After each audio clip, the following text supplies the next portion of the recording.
New ideas for new vegetable varieties are emerging every day, all around the world. It all starts with a need, a trend, a new harvesting technique, a changing climate, but also diseases or chain partners' activities. Breeding revolves around continuously improving a variety by crossing new and desired traits into existing varieties. To develop a product with stronger disease resistances, a fuller flavor, a longer shelf life, a different shape or color, and/or a more consistent yield.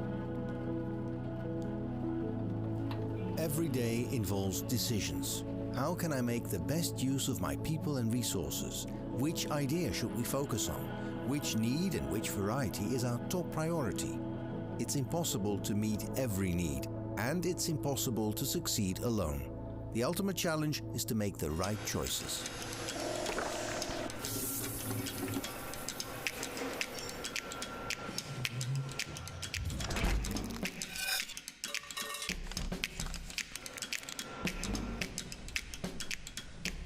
Breeding a new variety entails the highly targeted raising and crossing of the right parental plants.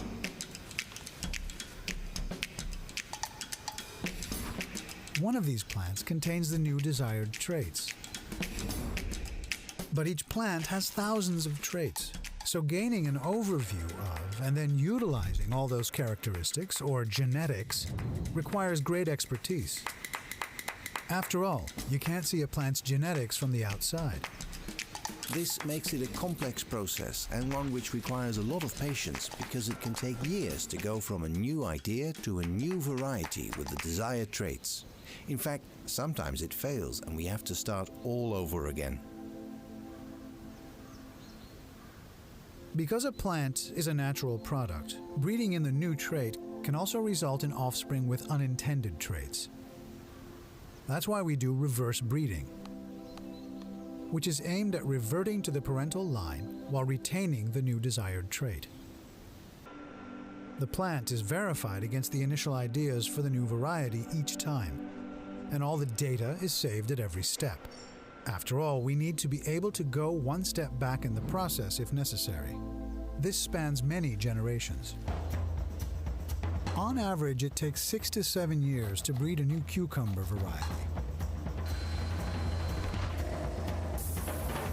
And although modern technological advancements give us better and faster insights into breeding, precise analysis and human skill are still essential. Despite it sometimes taking years before a new variety is ready for market launch, breeding is like a top-level team sport. We're constantly working on multiple vegetable varieties at various stages of development.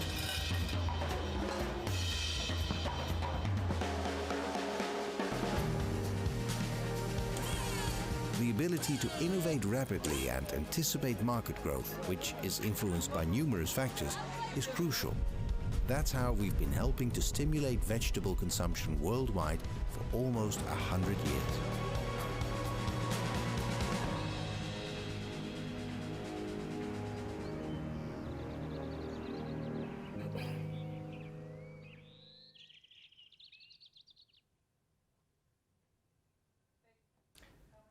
Good morning, West Africa, and good morning or good afternoon, I have to say, to East Africa.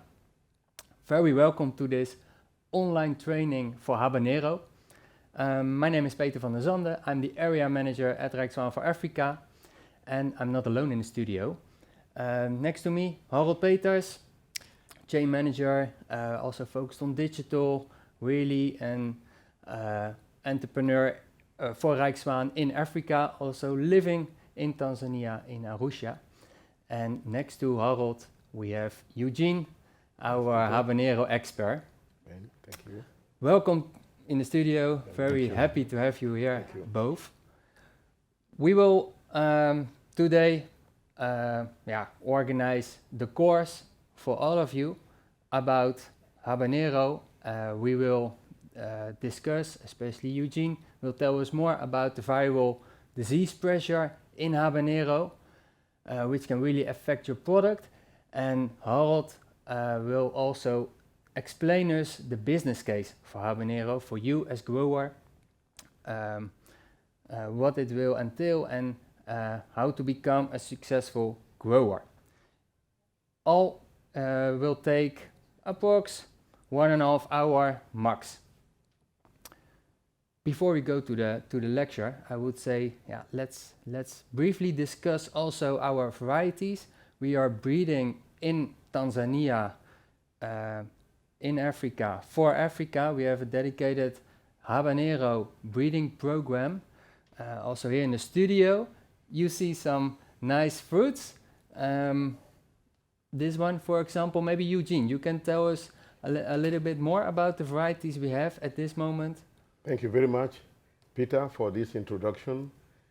My name is Eugene Agbikodo, from Benin Republic, next to Nigeria. My fellow Nigerian online from Ghana, all the West Africa. I really represent you here, and I'm very happy to talk to you from here. As Rexwan, we had a very nice assortment. We have 3 red varieties, Afaja, Lengai, and Mawenzili. But we have also yellow variety, you all know, called Loleza. And as you can see, Loleza as a yellow, let me start from there. Generally, all our 4 commercial varieties have a very unique selling point, which is the shelf life. Thick flesh, any of our varieties can stay longer when you harvest until you sell, even the market. Very unique. The second point that I want to point out about all these 4 varieties is also about the yield. In average, we have about 3.5 kilogram per plant in each of them. So we had very unique point. Let me start with Afaja. Afaja is very, as you can see, gloomy, beautiful, heavy, up to 20 gram per fruit, followed by Lengai. Lengai is also a very heavy one. And in the red segment, we have a new one, which is Mawenzili. And very shortly, you will see a nice video that I did with Mawenzili to show the very important point of Mawenzili. So please, the video, I think you can see and you will learn a bit more about additional characteristics of Mawenzili. Thank you very much for following.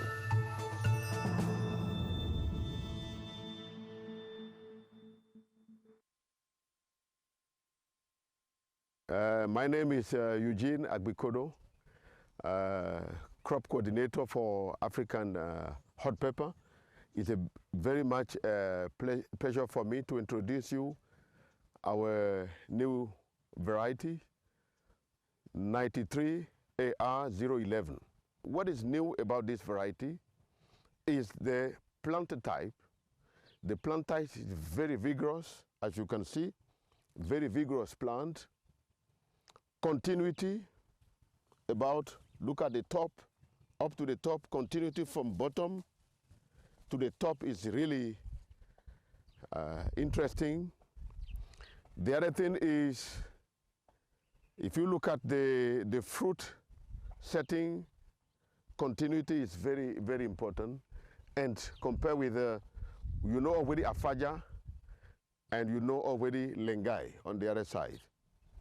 When I look at also on the fruit now, look at, we are talking about light green fruit in comparison with green, a bit of dark green fruit, compared with also Lengai, which is, so this is new material we bring into the field, to the market. What new again about this variety is the standability. You know that in extreme condition of production of African hot pepper, one of the most important things is the continuity in a very extreme temperature. Extreme temperature, either low or high, Habanero tend to drop fruit or flowers. In this case, we have a very good stability and continuity. Again, if you have crop is out of balance, either fertilizer, more water, by mistake or irrigation, this plant is also very stable. Okay, now let's talk about the fruit. If I take the fruit of our new material AR011, flesh thickness is very, very harder than Lengai, at least we know that one, and better aroma. Pungency is very strong, it's very high, good aroma. So this is a very new material. On top of that, we have resistance to thrips.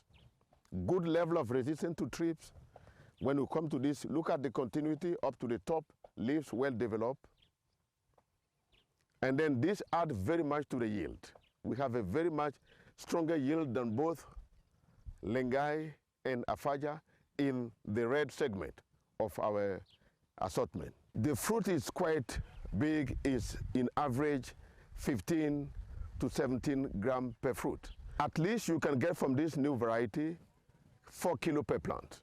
In general, in conclusion, we have a good plant for field stability. We have also good fruit for market, fresh. One important thing is when you have a light green fruit, it means high pungency, good aroma. This is what we bring to the market now. Thank you very much. Thank you very much. Yes, very clear video. Eugene explaining very well about Mawazili. In the video, even the production code was mentioned. It is still a very new variety, but we can say, like also the other 3 varieties, they are all commercially available through our local partners in your country. So happy to share that with all of you.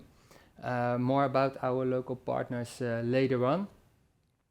We also like to give you a nice example of, in this case, a grower in Tanzania.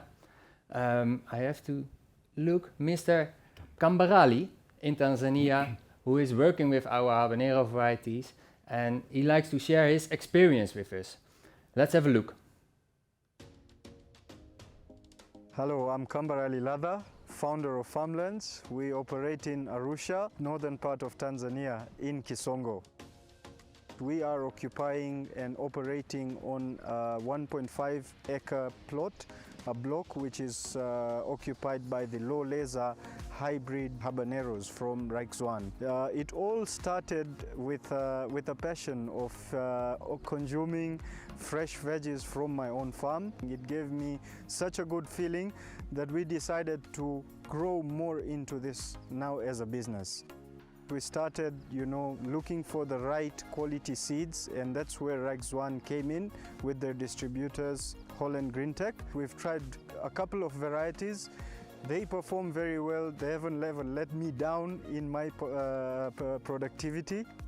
And I'll tell you something about the support.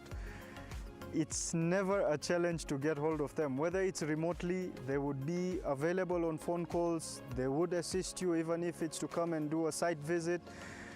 Even though they would guide me towards the current markets in terms of, international markets, be it local markets, very helpful in that way. So that gave me a bit of a comfort in leading this business further. We have Loleza in our farm, which is the yellow habaneros.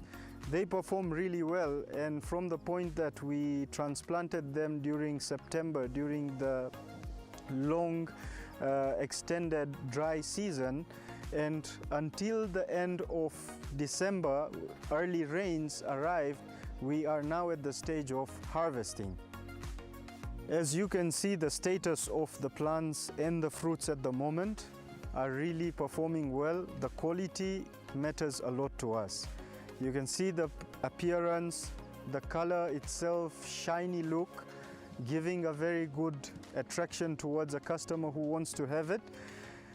It also has a very good shelf life, which is very important for our customers because it takes transportation from point A to point B and from there to the vendors who will be distributing to the final consumers. So shelf life is amazing, and we have literally tested in normal storage, normal cool room temperatures, and I'll tell you with confidence they have lasted a week without any problem. and they would just look as if they were harvested yesterday. We also tried to check our product quality in terms of the weight, and it was surprising enough that the ripe fruits weighed in an average of 250 to 350 grams per plant. Those are ripe fruits. And we tried to now pluck the the green, still unripe fruits, which weighed a total of, including the ripe ones, up to 2.2 to 3.5 kilos per plant. The market is vigorously growing at the moment. We do sell our products to the international markets as well as the local markets, inbound markets. That is consisting of the European market for exports from Tanzania as well as exports to Kenya. But I'll tell you one thing, sometimes the local market appreciates and fluctuates in such a way that it would, please you much better than the export markets. The farm gate price would be as good as 1,700 Tanzanian shillings per kilo, up to 3,500 per kilo sometimes. That is approximately $0.7 up to $1.2 to $1.5 a kilo. So it is a good business, it is a profitable one. The clients have been really appreciating the quality of product. And I'll tell you, I even tried a few people, especially my father himself, to help me test it because I don't use chilies, and he helped me try, and I was assured that these chilies are really spicy and hot.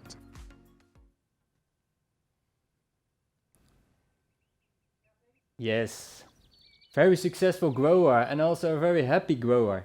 And you can be as successful as this grower is, and this lecture will help you with that. Before I go to Eugene, important to mention any questions. We are very welcome to answer them. Please put your answer or your question in the chat. I think it's on the right side of the video in YouTube, and we will go through it also at the end, and maybe also in between the story of both Eugene and Harold. I give the floor to you, Eugene. Thank you very much, Peter. I'm also very happy to take you through this training, managing viral disease pressure on African hot pepper production. And if you are grower at all, you know that the viruses are the major issue we have on African hot pepper. And I'll take you through this, give you a little bit background about African hot pepper, call it Habanero. What is the objective of this training? What are the major objectives of this training? We're going to give a little bit of review on good cultivation practices about African hot pepper. And what are the most prevalent diseases, viral diseases on African hot pepper? I will talk about that, and this is where I'm going to really emphasize to let you know what are the difficult situations you have and how to handle them. I will talk about the integrated pest management, and I will come to the conclusion, and after the conclusion, my colleague Harold will take you through the business case of Lengai. And as you know, Habanero is is native to Central America, is not from Africa, although we call it African hot pepper. It's a lowland crop, however. But when the temperature is extreme, you can see that there is you lose a lot of flower, then you yield. But Habanero although it's adapted to the warm condition, however, compared with chili, compared with the bird eye production of Habanero is much more sensitive to insects such as thrips and virus transmitted aphid. Okay, this is where we want to focus on.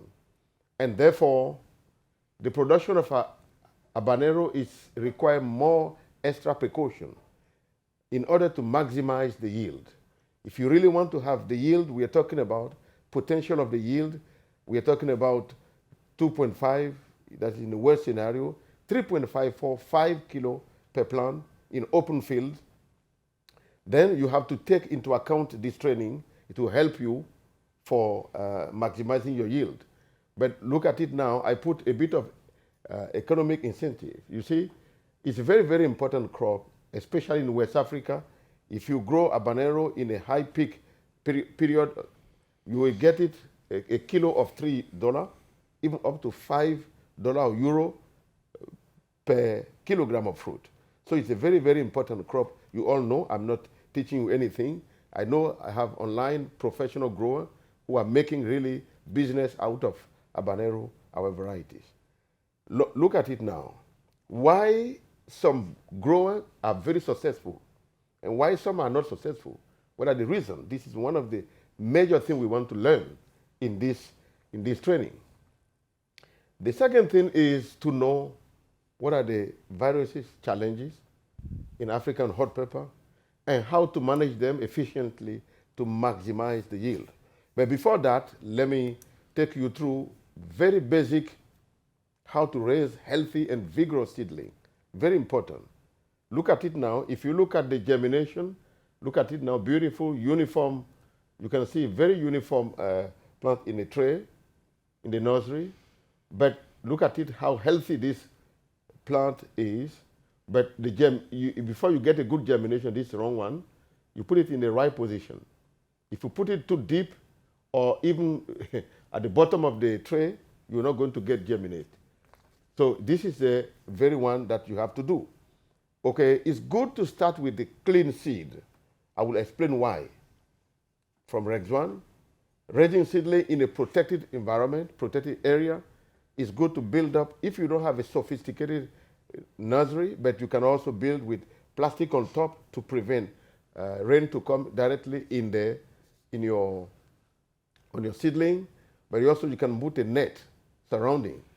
And most of the time, if you want to go to the nursery, please take care of that you don't come from the field and interfere with the nursery, because these plants are very fragile. They are still young, still fresh. So take care of the sanitary, cleaning your hand. Make sure that you have a nice seedling which is intact. The root system is also good, as you can see in this one. Production, I would say that is about 50% depending on the seedling you have. If you have a very vigorous seedling to start with, you are already succeed your production about 50%, I would say. Just an estimation, but I'm pretty sure that it's good for you to start with. Nice seedling. Nice seedling means what? You have to have a good media, not a very heavy clay soil, and to start with in the nursery. You have to have a very recommended media. Make sure that the media is soaked, and when you squeeze it, the water comes out of it, because the seed from the dormancy have to break it. So you need to absorb a lot of water. So make sure that you have this one. Then you prepare the media very well. Make a hold, as I already show you, with fingers, but also some board. Some people are more professionalized, and then they can make it very nice. Okay, then if you dip too much, you know your seed is not going to germinate. The other thing is it's good to cover it, to maintain the humidity level. That plays a big role, that you have a uniform. If, for instance, you water it, and the edge of the tray is not having enough water, then you are in trouble. Sometimes you have a big plant, a small plant. It affects your yield, even from that level already. So it's very important to take care of these small, small details, which together can contribute to a good yield. Start with the good germination, but let me tell you that the germination of habanero takes longer than tomato. It goes up to 8-9 days. Don't be afraid. If you don't see it 3 days, 4 days, doesn't mean anything. Keep quiet. Be patient. You will see it coming. So this is typical about habanero. And also transplanting depending on the season. If you are in the cold season, it takes a little bit longer. Or on a high mountain, a high elevation in East Africa, it takes a little bit longer. But in West Africa, already, after 4 weeks, you have a very robust, nice seedling to transplant in the field. Definitely, field preparation is very important. You have to loosen the soil.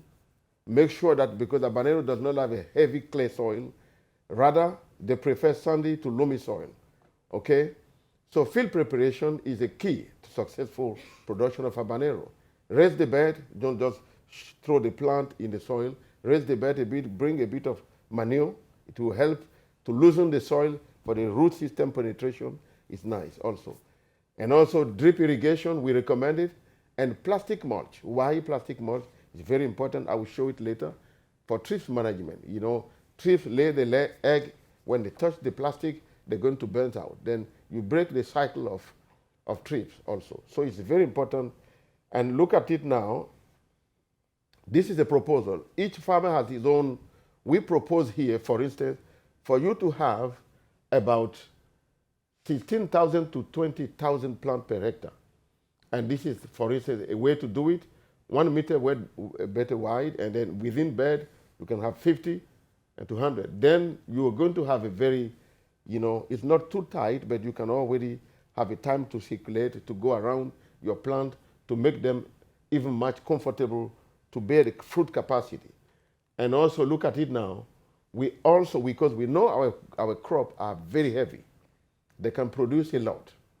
And then in some cases, you need to really, if you grow it big, you need to put rub around. It's not a very expensive thing. You can put the iron and put the rub to tie the plant so that they will not fall to either side of the bed. Then you maximize, you keep on harvesting clean, nice fruit for the market.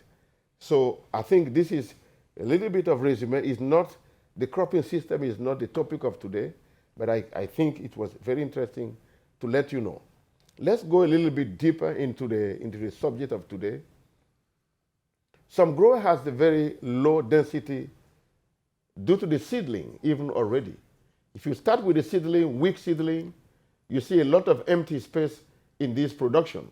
You see a lot of empty space, a lot of empty space. If you go further in the field, I've been to this field, you can see a lot of empty spaces. Look at this guy, Holland Green Tech Benin guy, Aziz, is now working with the grower.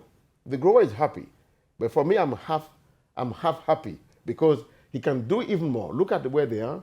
There are a lot of empty spaces here. So surrounding, he's happy because he has seen a big fruit. He's already happy, but he can maximize the yield even there. Then the nursery play a big role. If you start with the nursery, all the plants are robust, giant, they can survive in the field. So I think this is very important for you to know, okay? May I interrupt, Eugene? Yes. Because there are already interesting questions. Yeah. I see in the chat. Thank you for that.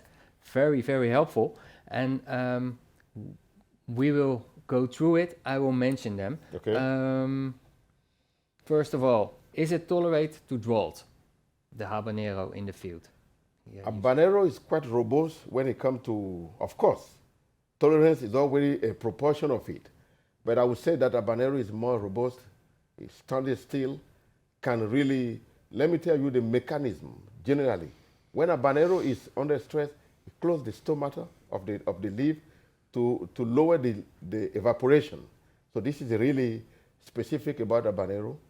But of course, you have, if you don't water your plant for the coming 1 week or 2 weeks, 3 weeks, then you are looking for trouble. But at least habanero is good. It's even much better than tomato when it comes to water management. Yeah. So it's good to know that it is a very strong crop, but of course it needs some water, like Exactly. every plant and human being. Yes. Okay, other question, also a good one. What would you recommend for pruning in Mawenzili? Would you recommend to do pruning? Yes, we recommend pruning when it comes to the, let's say, in a greenhouse production, because all our 4 varieties are good for production on the greenhouse. And then Only greenhouse only greenhouse or open field? Greenhouse more if you prune because it's going to be a really giant, but in a field, open field you can prune also, but depend on the nutrition. If you really have a very balanced production, you can take out few, especially the side branch, to let it circulate. And then from the bottom, of course, you can remove the lower leaf, as you can see in the picture here. That helps for the production. But generally, when it comes to a certain level, just let you collect more fruit, but put the rub instead of pruning to the high level. I don't know if Harold would say it differently. Yeah, no, it's, I would also say so. In a greenhouse, the crop is going to be much higher, much taller. So you want to create a bit of air circulation in the bottom, and that's why you take a few of the lower branches out, Yes. the ones that are really on the bottom, close to the soil. Yeah. And in the open field, Just let it go. Just let you let it go. You let it go, you harvest a lot, yeah. And they are, just to be sure, they are suitable for both open field and indoor, right? Yes. Our variety are both suitable for open field and indoor. Even indoor is, you can maximize the yield. You go, yeah, please, Harold, Yeah, go. indoor it's just protected, so the plant is less stressed by insect attack and other climatic conditions because you create a microclimate. Plus, there are in some cases when you need to export to Europe, for instance, are some cases that you need to grow in protected cultivation because of certain insect pressures and insect attacks that is not tolerated, or the eggs are not tolerated in the European market. Okay, very good. There was also a question about the nursery. This person only has a roof, but not a real greenhouse for the nursery. Is that a problem? Thank you very much for that question. It's a big problem because let me tell you, there are two things, thrips and broad mite, depending on which country you are. If a broad mite or thrips attack your seedling, because the side wall is open, so you protect it on the roof to prevent the water coming, one step, but make effort to also fence it with the net proof, insect proof net. It helps you to have a very healthy, and you will see the top of the plant is growing nicely. The top leaves are very beautiful. Then I think you definitely succeed, already before transplanting. So I would recommend that they have to fence side. The side wall also need to be proof, insect proof net. If I can add to that, it's good to keep, if it is indeed completely closed with insect netting, to keep the nursery clean.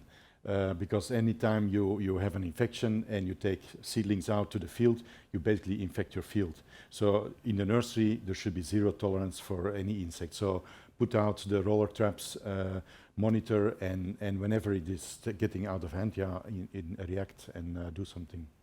Very clear, Yeah. very clear. Yeah. Thank you. There was also a question about, can this be shared? Is there a crop guide? Yes, there is a crop guide.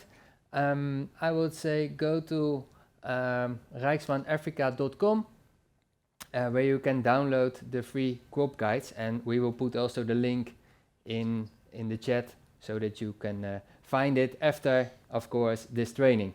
Back to you, Eugene. Thank you very much, Peter. I think this is one of the points that I want to emphasize on. I've been traveling this year, even from last year, in many countries in West Africa or East Africa. What you generally see is you see some big plant, nice, tall plant, but beside just look at these two small plants, and if you go through 1 acre field, or even this was more than 2 acres in Benin, of course it's not our varieties, I just inspect different fields to see what is happening. You will see some stunted plant, very small. I've seen it also in Ghana, a lot, recently. What is the reason of this? And I know that many people ask me questions. Eugene, is it genetics? Why we have a lot of stunted plant? And I say, yes, we know. And then we know how it's viroid. Viroid are not viruses, but they can affect the plant. The viroid are small living RNA. It's not even a DNA, but it can be very, very dangerous. But it's seed transmission. Most of the time, is in the seed. That's why we recommend, not that because we are Rex 1, we recommend grower to buy clean seed. Then they can make a good living out of it. If you start a seed like this, look at it. He already lose more than 50% of the field because he has his own seed. But the own seed, he does not have the professionalism to really clean the seed. How to clean it, he doesn't know. So if you start like this, you have a stunted plant and an irregular, vigor size, stunted plant, in some case, more than 20% incidence of viroid, post-viroid we call it. Early diagnostic of it can also help. If you have it in your field, I think most of you who are listening to this, you know that this is real. You have it But early diagnosis, remove them at early stage, and then to break the cycle, and then really you can be, you can prevent, you can at least manage this kind of viroid pressure. The viroid pressure is so big that we took some responsibility. And we did some survey. As you can see, we sample. This one is a recent sample from, I think this one is from Senegal. We did it also from Côte d'Ivoire, from Ghana. But look at it now. We have a lot of small, tiny RNA on the plant that can really look at it. Positive, different of them. PSTVD, we call it post-viroid. It's not a virus, and most of them in Africa, they are too complex. PSTVD and CEVD. Rex1 has the really good package to diagnostic this. And you will never see this kind of disease, viroid, in our seed. Why? Because we have the level and capacity to make it clean. First of all, production is well controlled of the seed, and now the technical know-how, how to handle it. So, for instance, if you start with a good seed from Rex1, and the neighbor is sowing some dirty seed, it can also affect your field. So, make sure that this kind of small, stunted plant, no matter how much fertilizer you put, they will never grow bigger. And look at it, there's no fruit on this plant. It's very stunted, it's stopped, and this is, I'm talking about the month of June, we have this result. Taking sample all over Africa, West Africa mainly, and we've seen that you need to really be careful. Look at out of more than half of the sample were contaminated with viroid. So be aware that there is a complexity of viroid, but buy nice seed, but if neighbor contaminate your field, look at it at the beginning and remove the smaller plant. It's better to remove them than leave them, because if the worker touch that small plant and touch the other one plant, they will contaminate the whole field. Instead of doing that, remove it quickly, but preferably start with the clean plant, clean seedling. That will help you a lot to maximize the yield. Another important thing, as you can see, is I put the major pests on African hot pepper in Africa. There are majorly 3 of them: the thrips, the aphid, and the broad mite. But they have different impact on the plant. Look at thrips. Thrips does not transmit, the virus transmitted thrips is not a major thing in African hot pepper. But aphid are the most important. I'm going to talk about it later on. Aphid, they don't have much damage on the plant itself, but few number of aphid can already contaminate the whole field with a different complexity of, we call it aphid transmitted viruses. I will come back to it a little bit earlier on. So the damage is more on thrips, but the viruses transmitted are most of the time the aphid transmitted.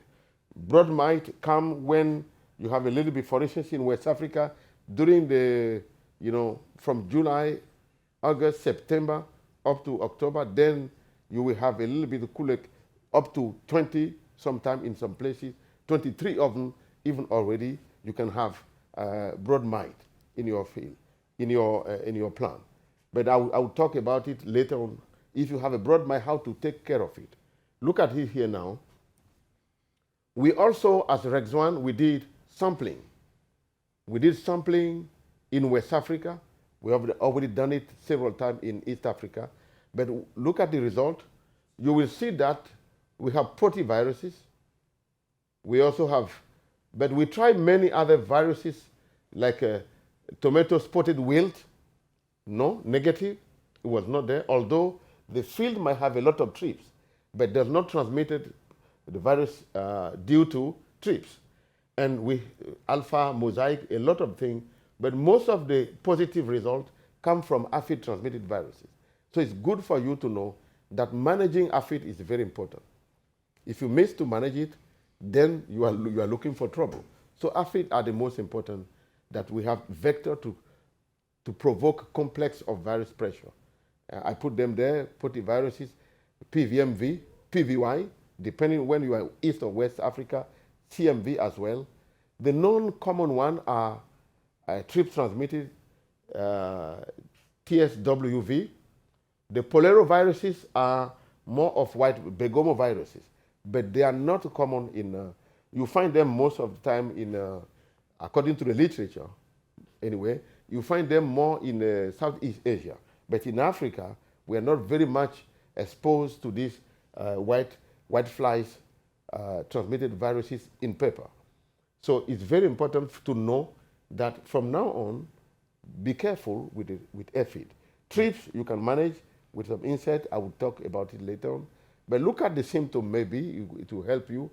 If you are a Habanero grower at all, you will see that these symptoms are very common. If you see this one, crooked leaves, the leaves cannot be developed well. It's mosaic. I hope you will see this very much clearer. If you see it here, for instance, you see you have some island, dark green, and surrounded by yellow spot dot on the plant. Look at this typical plant, no flower coming, nothing is coming. Viruses are very, very dangerous. And most of them, they can affect your yield, but good enough is easy to manage. Definitely is easy to manage. That's why we are here giving this training. Look at this beautiful big plant, but now look at how the plant can become crooked. It's no longer giant plant, 1 or 2 flowers, no fruit at all. What is the result? This one came from, we working together with World Veg in Benin, and we have a lot of infestation. At certain point, we don't spray, and we want to see what is the effect. You see, nothing coming here. If you have a plant, hybrid, you start well, but this is not a way to go. How to manage it? I'm going to talk about it later on. So this happens very often, few flower, even not at all fruit. You know what I'm talking about. If you don't take good care of it, this is how you end. And now this complex of viruses also affect, look at it, in a wet scenario, especially during the raining period, it can even go to damage the whole fruit. TMV and PY alone, you cannot bring this one to the market. If you have 1 hectare and you are expecting, you have an order, you cannot deliver anything here. But it's very possible to take care of it. Start with the new seedling and follow the steps. You're going to make it. Let's see this one now. This is, for instance, from Rwanda, all the way from Rwanda. I got this picture from Jacques. Look at it. And this is PVY. It's also aphid-transmitted viruses. But in this case, most of the West African, we don't experience this kind of thing, these viruses. But in East Africa, in the highland, where they grow a lot of potato, you can see potato virus Y is very, very also a problem. And in this case, what you see, you can see some brown dots in some edge of the plant. And if you go closely, if you touch the leaf just falling. The leaves of the start falling by its own. Then it means that you are in face of PVY. Okay? So make sure that you handle it properly.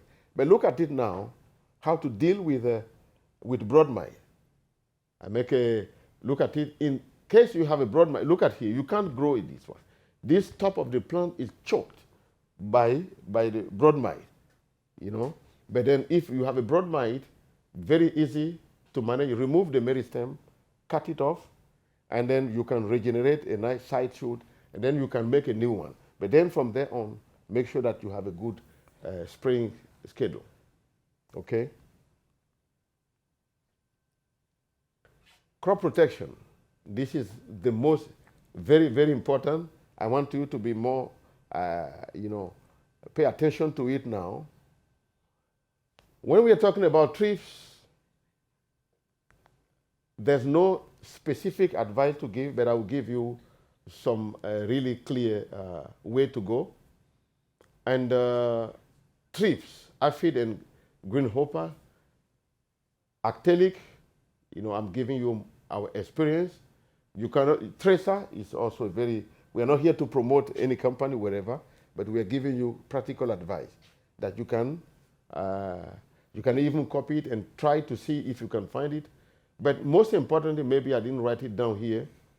If you want to manage very well aphid as the most dangerous, look at one of the ingredients, very important ingredient is imidacloprid. That one, if you have it, you can manage at a very, very good level aphid. Aphid being most dangerous one, transmitting viruses. But also, when you want to manage aphid, let me tell you this. The secret is also anything that it has soap or oil. Like, for instance, neem oil, if you alternate, differently with, for instance, spinosad with neem oil, you can very much do a good job. Let me go a little bit further. I can come back. If you want to grow habanero at all, and you are beyond 1 acre, or even more than that, please invest, take a time to invest in this high pressure boom machine. It helps you. For instance, in Nigeria, we tried one time, we were spraying, but the thing was not going. What we do, we just put water in it and put a bit of soap and spray thoroughly with the pressure and clean the plant. And you take away a lot of stress from the plant, and you can already get a very good result with this. Look at it now again. Of course, caterpillar are not the most important one, but spider mite, either the broad mite, abamectin is a very good ingredient. Let me say it again, imidacloprid is very, very important. As you can read there, confidant, these are the most, and these ones are not difficult. Either West Africa or East Africa, look at ingredient who has this kind of thing, then you can manage. The most important is to diagnostic in the early stage. Don't let your plant dying before you start putting pressure. Look at it at the early stage. Okay, so in resume, take care of aphid. You don't need to have a big population of aphid before the impact can be big. I think you are following. Take care of that. Okay? Some other disease, maybe it's good to mention. Bacterial spot is due to Xanthomonas. Xanthomonas creates some leaf spot on the leaf. This is not a big issue. You can manage easily. But the most important also, this one is in the soil, is Phytophthora. You can see some plants start dying, but rotation. Try to rotate much more your field. Then you can take, because you don't build up the inoculum of Phytophthora in your soil. Try to, if you grow tomato here or habanero, don't continue growing tomato or habanero. No, change a bit of the family, then you can already achieve a lot of good things. Okay? I think it's good to take care of this advice. To resume, we recommend spinosad against thrips especially, but imidacloprid is more for aphid. Any ingredient in that, abamectin is more for the spider, and you have a lot of experience. You can also adjust with your own spraying schedule, but take care of this. Don't continue spraying the same chemical. Try to alternate. Okay, so but start with a good seedling. Be careful, especially from the first 1 month after transplanting. Be on top of the plant, go into the field, diagnose it, and then don't keep quiet. And later on, you can relax a bit. When the plant has a lot of power over the environment, at least you are sure you get some yield. Okay, I already talked about this one. I'm getting closer to the conclusion. From the nursery to the crop developmental growth and to the harvest, make sure you start with a nice seedling. This is a good start. Healthy seedling, good scouting, timely and precise spraying. Then you get the yield. This is for instance, I visited a grower. He does not know how to grow at all habanero. That was in Abuja, Kokolada, in Abuja State, a bit more than 50 kilometers away from Abuja. And he had a contract to deliver 20 ton of habanero. He doesn't know how to do it. And we help. With our help in one cycle, look at it, has plenty of fruit harvested. But this is step you have to follow. Then you can maximize the yield Of course, if you maximize the yield, you have a good income. You are happy, we are happy. Okay? So look at it now again. But if you start good, nice seedling, you can't stop there. If you don't do no scouting, no precaution, you just relax, I can guarantee you, you end up this way. No fruit, no harvest. That's not what we want for you. We want for you to start it and be careful, take all the steps, and we are sure that you will be laughing, we will be laughing together. In conclusion, let me start saying this. Much better to start with the clean seed. I encourage you also to do so with your neighbor.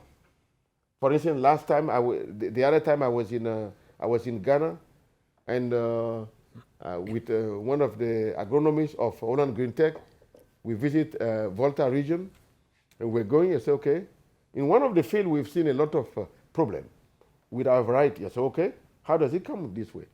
Say, no, I don't know, maybe the genetic. I say, it's not the genetic. Let's go around a bit. Not far from there, we see dirty field. Probably the same worker on that field are the same worker in his field. So they bring the problem from there to here. So if you start with the clean seed, make sure that your neighbor also doing the same, that you can all save your production. Worth starting with a healthy seedling, but also that can guarantee already your harvest. When seedlings are ready, make sure that you do the proper scouting, make a precaution, mixture of, different neem oil, for instance, is available all over. Continue scouting by attacking aphid properly with the proper insecticide, I advise you, and with some biopesticide, neem oil or soap even, normal soap, but with some power to clean the plant as early as possible, especially for the first couple of weeks after transplanting. You can already, keep the crop protected and ready for the eventual harvest. So I thank you very much for listening. I hope that you get a lot of insight, because in one presentation we cannot say everything, but at least I think we gave you the resume of what you need to do. Thank you very much for listening. Peter, back to you. Thank you, Eugene. Yeah. Thank you. Very, very useful. Some questions came in the chat again. Yeah. One of the questions, do you have a resistant variety? Well, if you have, then this all was not needed. But maybe you can tell a little bit more what we are doing also in breeding. Definitely. Thank you very much. As Rex One, we had a very R&D, research and development expertise. So we are going to the next step, but it's some time to come in the future. But for the time being, this one, I can tell you already, when we take about Loleza and Mawenziri, all of them are resistant, but those ones, for instance, on trips, they are very powerful already, very robust. And if you look at Afaja, even if you might have a Santomonas, when 1 or 2 rain come, the plant can bounce back again.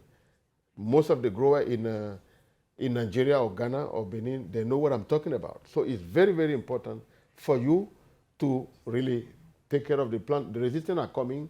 What are we preparing? We are preparing resistance for all aphid-transmitted viruses. The program is on. It's a breeding. It takes time, but one time we will come in the market. I can't say in the coming 5 years. It's longer project.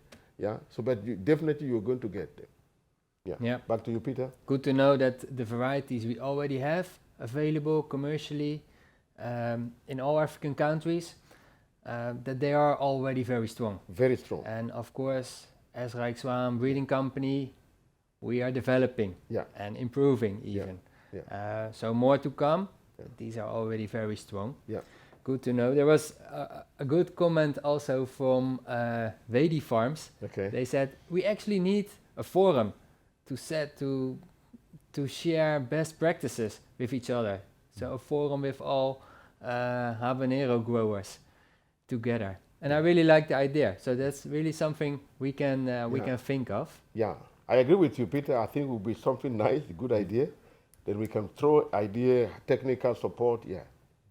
Very good, Yeah. very good. And I know our partners in the countries, our local representatives, they also have already created communities, brought growers together to share those best practices.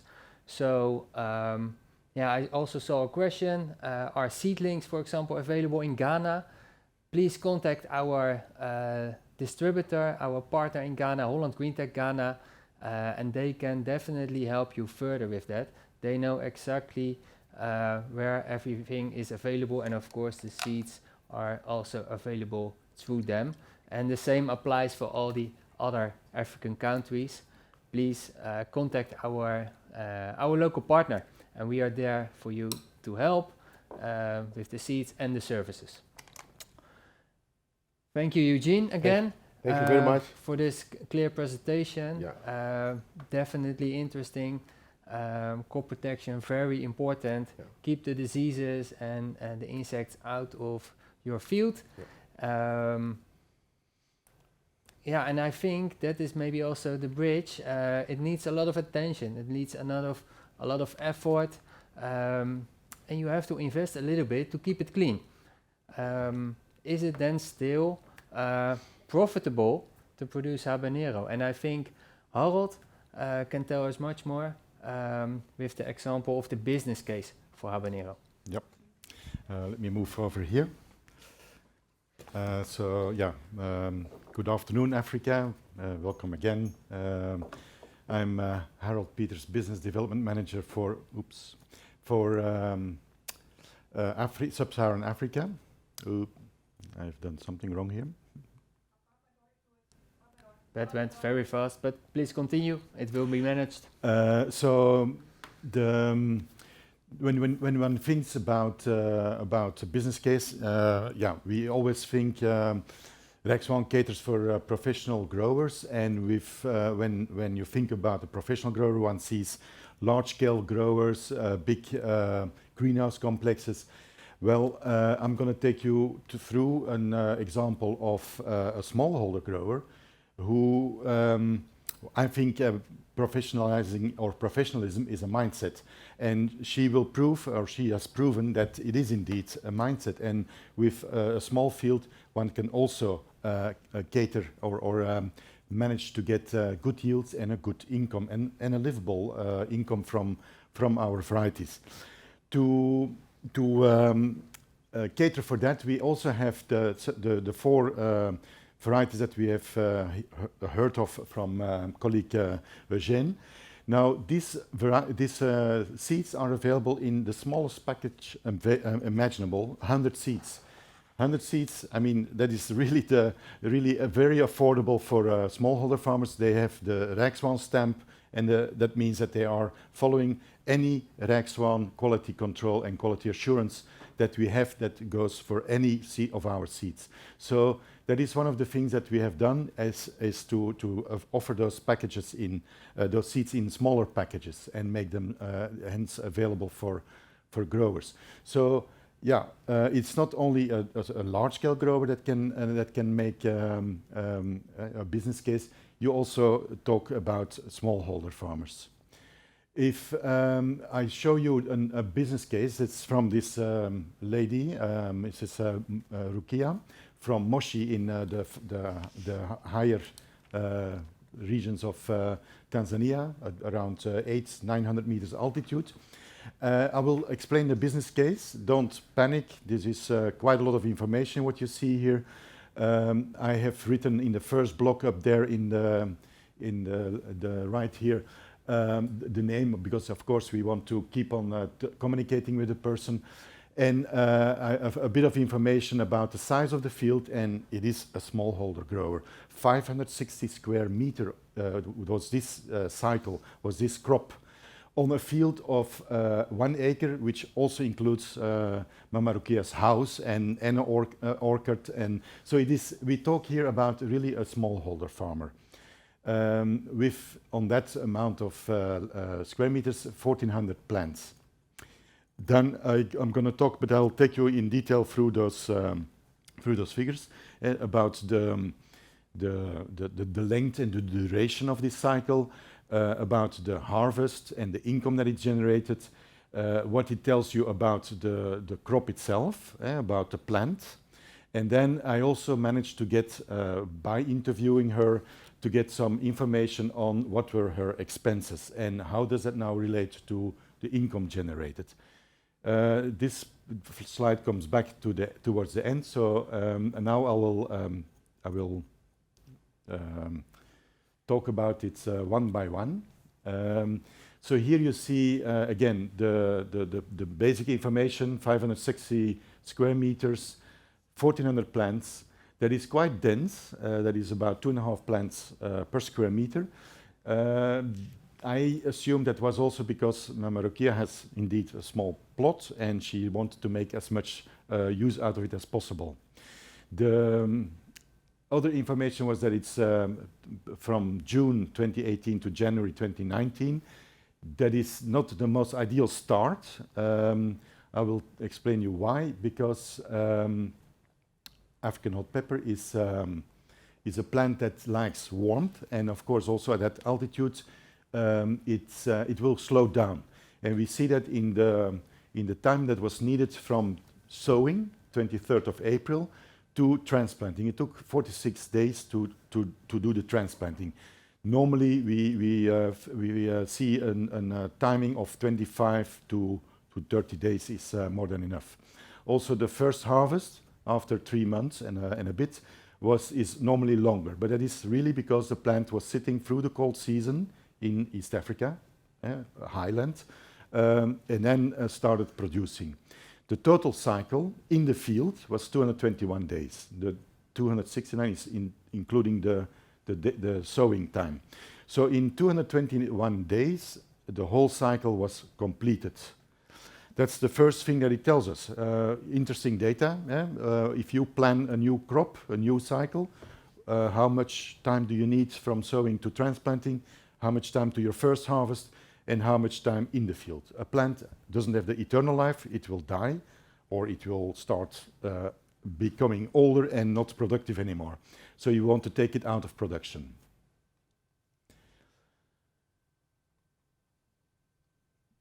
The first raw harvest data that I received was this. So there is a date of harvest, there is a yield in kilograms, and then there is a revenue. This was in T-shillings. I have translated into US dollar to make it more accessible for all over Africa. But you can relate to that and then translate it into local currencies. That is the first result. And what we see is 5 tons harvested, remember, from 560 square meter, 1,400 plants. And an income of $4,239 US. When I saw that, I was straight away interested because I know the GDP per capita of Tanzania is now 1,100. It's a middle income, lower middle income country.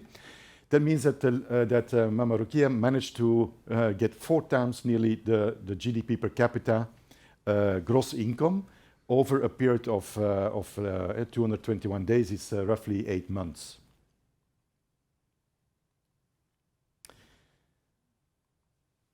So when I do a first analysis, I just looked at the interval of the harvest, and we can see that it's the shortest was 6 days in between harvest and the longest 13. But it's fairly regular. You can see 8, 9, 7, 8, 9, 7 days, which shows how regular and predictable this crop came in. Another thing that you can see here is we calculated the farm gate price, the FGP's farm gate price is what she got at the farm. And that shows a very nice, close to $1, going even over $1, and then declining. So a crop can come in over a long period and the price might change because neighbors are harvesting, or there is other influences. Sometimes the price goes up because there is a Christmas period or feast holidays that whereby people buy more Habanero or products the meals on the table. So very interesting to see this. When you look at when you plot it in a graph, and we have on the x-axis the days and the harvest days, and then the kilograms harvested. You see a very regular harvest pattern up to a certain moment, and then the plant says it's enough. I'm done, and the harvest declines. That is the kilograms harvested during each and every harvest. And with the top one was, I think it was about 420 kilograms. When I now translate that in how much gram per plant is that, because we knew we had 1,400 plants, what happens then? The graph stays the same, but now we see it in gram. So at this point, 297 grams came from one plant during that week. So that means each and every one of those plants were giving 297 grams. That is interesting to see because you see an enormous predictability. Yeah? For 13 of the 16 harvests, the plant was giving you more than 200 grams per plant every week, every single week, up the income, the harvest was there and the income was there. Yeah? The cumulative, if you graph that, cumulative growth of the yield, it ended up with 3.6 kilograms. You see that the plant, that is the typical curve of a plant that grows older, or a yield that comes in and then grows older and then basically will top off. The plant cannot give more than it was genetically possible in that situation. The other interesting part was the farm gate price. Like I said, by monitoring that, you get a good insight in over this 4 or 5 months, 6 months. You see the price fluctuating, and it is of course, best to know this in advance. Now you can't predict that in advance always, but you know that during like the holidays, like Christmas, New Year, or the holidays of there is a bigger demand for produce, and that is going to push up the price. Then you can try to aim for those days that you then have the best or the biggest part of the harvest coming in. May I interrupt over here, since you talk about the market? I got a question from Kenya. How is the market? The market in general for habanero is fairly good. We think we can see it prices from around $1 per kilogram is very nice. Fresh market is very nice. Of course, there is a limit to what fresh market can absorb, but there is also a huge demand for processing. Our habaneros are also perfect for making sauce. There is already 4 more examples from West Africa and from East Africa where our habaneros are used in sauces, and that is, of course, they usually tend to give a lower price, but then it's bigger volumes and steady throughout the year. Okay, very clear. More or less the same question, but then from Ghana. Maybe Eugene, you know Ghana very well. Yeah. The question is, what would be the ideal period to start with habanero production? Yeah, the good period for habanero would be anytime from now, because there are 2 things. You know, the heavy period habanero production within the heavy rain, we advise the grower to do it protected, at least some shelter to protect. But even if they don't do any protection, it doesn't matter, you can still harvest a lot. But then from now on, habanero like more warm, and then from now on in West Africa and the coastal area there, you will see that the rain are dropping down. This is the time to grow habanero. Then everybody can have a big production, but then the price become lower a bit in the market. So the production zone is this time. Yeah.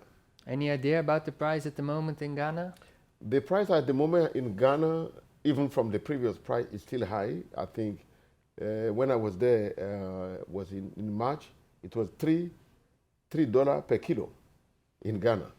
And I think it's a really, really good price in that way, yeah. Prices in Ghana is very high now. Even up to the sowing now that is coming will take time before you start harvesting. So I think the price, even in Benin, in Nigeria, all around the coast, the prices are very high this time around, yeah.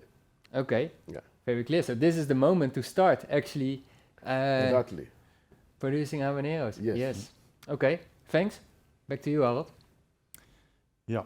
So when we put all those graphs again on a combined plotting them on a combined graph, we see the following. So the blue line is the farm gate price fluctuating over the year. Then we have the green is the yield, and then in red is the income, and that is the kilograms times the price gives you the red line. Now, very clever from Mama Rukia was that she saw a price increase coming, and she managed to push quite a good yield in that, and that's why you see a very nice income of 459 in 1 week dollar coming in that week. So it is important to keep an eye on what's happening around you, what the market wants, and how to influence that basically. Then again, the cumulative yield. Again, we saw that it's typical for a plant that is aging here, and that is now the total yield. So 5 tons, 5 ton and a bit, 40 kilograms, and of course you see also that at a certain point the increase is marginal. That means, yeah, your crop is basically done. The income will still a little bit increase, but it is maybe better to start thinking about the new production. So if we then look at the plant data, what we or the yield, what it learns us, we got per plant 3.6 kilograms with 2.5 plants per square meter. That means we had 9 kilograms per square meter, or if you extrapolate it, of course, be careful with that, because this was only on 560 square meter, but a hectare is 10,000. She would have reached 90 tons per hectare. That is hypothetical, but it is not impossible. The cost of the seed was $75, so only 1.7% of the gross income, yeah, of the $4,000 income. Again, the average farm gate price over the whole season was $0.84 per kilogram. A very fair price. She had a very good contact selling the habaneros to a supermarket in the nearby town. If we look now at costs, and again, these costs are with a bit of a caveat. I don't think we have captured everything, but we captured quite a bit. I have also interviewed her and asked her especially about labor costs, because that are usually the biggest costs that are underestimated. And often you go yourself in the field and you don't count it. You should count it as, so I've worked so many hours, that should give me an income. So that is why you see that is a calculated cost there. And that is usually quite the most. Yeah? There was 19% of the total costs. The second highest is fertilizer. If you combine fungicide and insecticide, then it's actually the insecticide that's the highest. Then labor, then the fungicide, and the seeds and the seedlings. So you can see that yes, seeds and seedlings are a cost, but often not the highest. But you need to understand this to be able to budget for your next crop, and to have that available. Like what Eugene said, if you are prepared and you know there might be an attack, you scout and there might be an attack coming from an insect, you have your products ready and you can interfere quite quickly. but you need to have a budget for that. So we see that her total cost was $784 for the 560 square meter and a gross income of 4,239 US. The margin, the gross margin, let me tell you that is a gross margin, was 3,455. That is not profit. There is still a lot of costs that are not incorporated in this. So here we see the total picture again. I have done an extrapolation per hectare. She would have done on a hectare with the same farm gate price, the average farm gate price.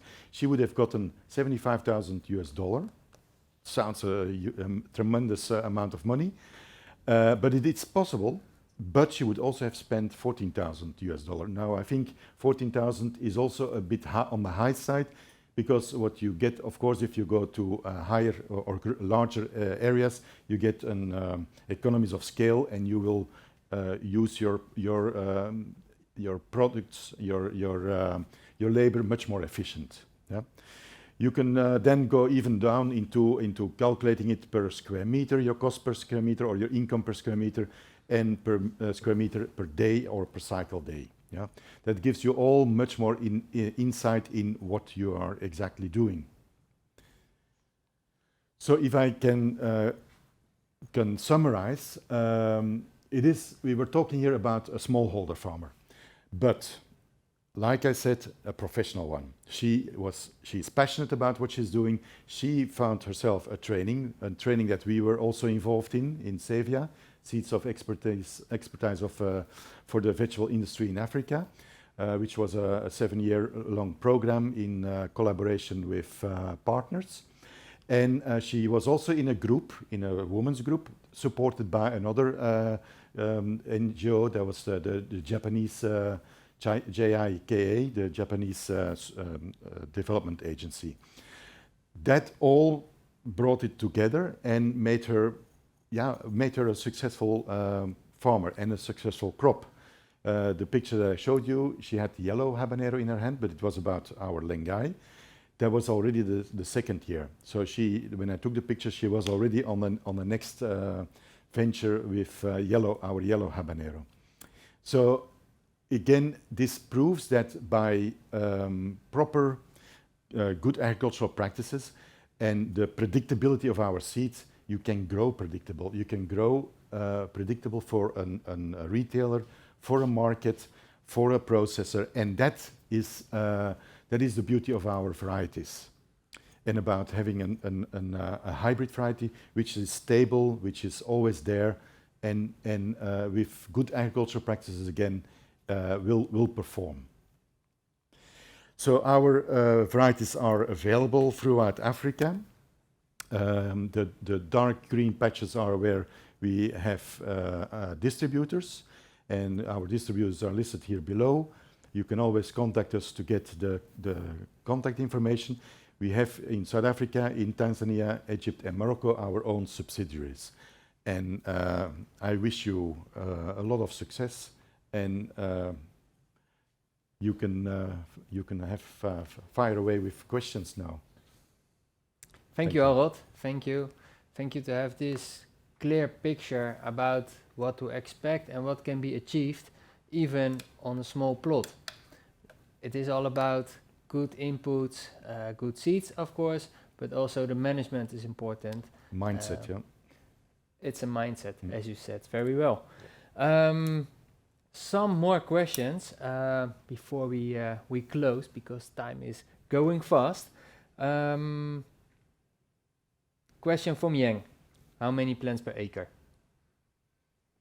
Yeah, I think we advise to have, in average, 16,000 to 20,000, but people can also go up to even 2.5 plant per square meter, which make it up to 25,000, which is manageable in open field.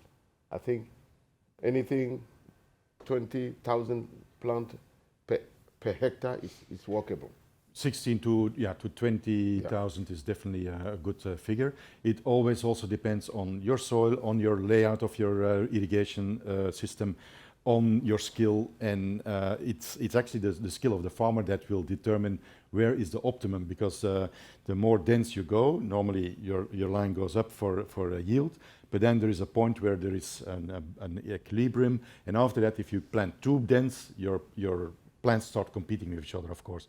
So the top of on the high side would be probably 25,000 per hectare, but a farmer needs to find where is his best figure.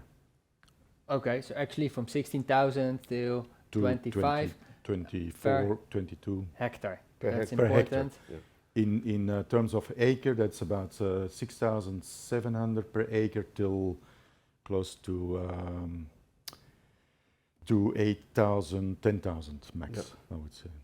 Yeah. Okay, very clear. Yeah. There was one more question from Prince. We already covered it a little bit about pruning. He said, do you also recommend to work with one stem in the habanero varieties? No, I think I would not recommend. Even in the greenhouse, we recommend to have at least 2 stems. One stem, because the branches bear a lot of fruit.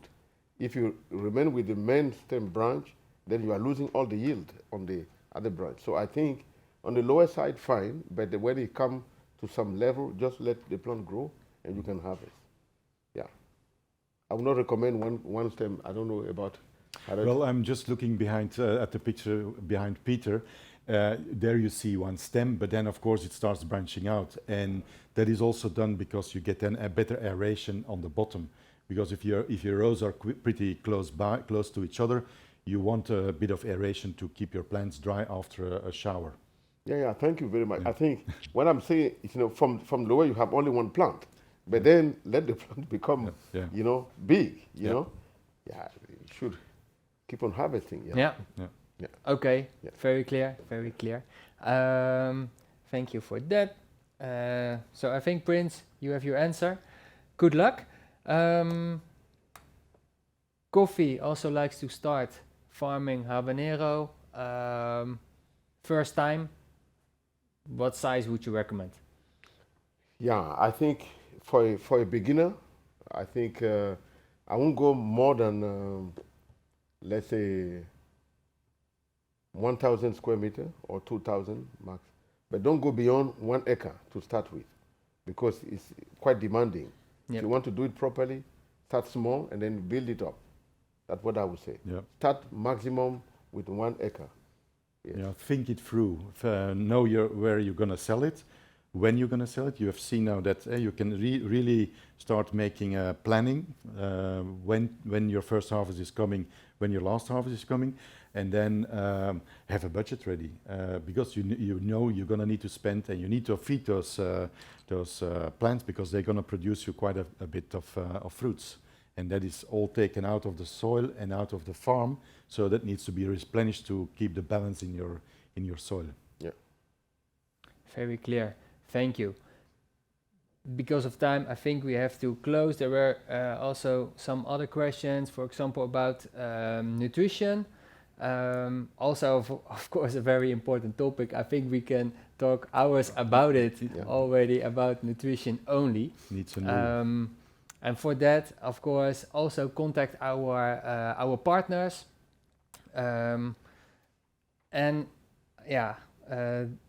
Check the link also in the chat. Rijkswaanafrica.com. There you can find also our crop guide for African hop pepper, aka habanero, with more details about the production. It will guide you through the whole process. That's it for now.